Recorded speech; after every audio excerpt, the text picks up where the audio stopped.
Dear students, class 10th NCERT exercise 5.2 का question number 5 को भी हम लोग सॉल्व कर रहे होंगे और देखेंगे कि इसे कैसे सॉल्व करना है। तो क्वेश्चन नंबर 5 जो हमारा है, find the number of terms in each of the following AP. हमारे दो एपी दिए हुए हैं। इस 5 नंबर क्वेश्चन में दो क्वेश्चन है, ठीक है, और यहाँ पे दो एपी दिए हुए हैं। इसमें हमें नंबर ऑफ टर्म्स निकालने हैं कि कितने नंबर ऑफ टर्म्स होते हैं। तो यहाँ पे फिर से हमारा वही कॉन्सेप्ट लग रहा होगा, n is equal to a plus n minus one into d. और मैं आप लोगों को पहले ही बता चुका हूं कि n जो हमारा क्या होता है, नंबर ऑफ टर्म। यहाँ पे आप लोग देखिए कि an आपका दिया हुआ है, an आपका दिया हुआ है, ठीक है। तो हमें नंबर ऑफ टर्म निकालना है, मीन्स n का वैल्यू हमें निकालना है क्या होता है, ठीक है। तो यहाँ पे सॉल्यूशन हम लोग कर रहे होंगे इसका। हमें गिवन क्या क्या है स्टूडेंट्स, हमें गिवन है n इज इक्वल टू 205, ठीक है। हमें n टर्म गिवन है, लेकिन हमें कितना टर्म है, ठीक है, वो हमें निकालना है कि इसमें नंबर ऑफ टर्म्स कितने हैं, ठीक है। तो यहाँ पे फर्स्ट टर्म हमारा क्या है, a7, और बात कर रहे होंगे हम लोग कॉमन डिफरेंस का। तो common difference is equal to हम लोग जानते हैं क्या होता है, an माइनस 1। कॉमन डिफरेंस हमारा क्या होता है, an माइनस 1 मीन्स ये क्या होता है हमारा, second term minus first term. इसे हम लोग यूजुअली बोल सकते हैं second term minus first term. तो यहाँ पे स्टूडेंट्स क्या हो जाएगा, d is equal to 13 minus 7, ये क्या हो जाएगा 6। अब हम लोग बात कर रहे होंगे इस फॉर्मूला का। तो an is equal to a plus n minus 1 into d, we know that. और an का वैल्यू हमारा कितना है 205, a हमारा कितना है स्टूडेंट 7 प्लस n का वैल्यू हमें फाइंड आउट करना है, और d हमारा क्या है 6 है। तो 205 minus 7 is equal to n minus 1 into 6।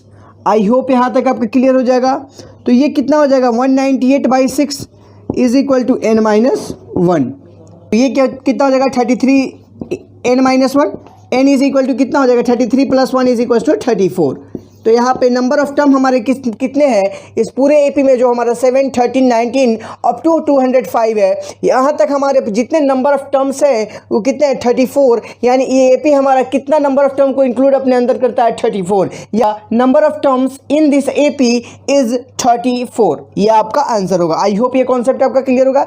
Similar concept से हम लोग इस क्वेश्चन को सॉल्व करेंगे, इसका भी हम लोग सॉल्यूशन करेंगे, ठीक है, इसका भी हम लोग सॉल्यूशन करेंगे। यहाँ पे सिमिलरली हम लोग a इज इक्वल टू क्या हो जाएगा 18, और हमारा d इज इक्वल टू क्या हो जाएगा स्टूडेंट्स 31/2 माइनस 18। ये कितना हो जाएगा 31/2 माइनस 36, यानी -5/2। हमारा कॉमन डिफरेंस कितना आया -5/2, और an का वैल्यू हमारा कितना है स्टूडेंट्स -47। यहाँ से an is equal to a plus n minus 1 into d. an कितना हो जाएगा -47, a हमारा क्या है 18 प्लस n माइनस 1, और d का वैल्यू हमारा कितना आया माइनस का 5/2। आई होप यहाँ तक क्लियर हो गया। ये कितना हो जाएगा -47 माइनस का 18, और n माइनस 1 माइनस 5/2। आई होप यहाँ तक क्लियर होगा।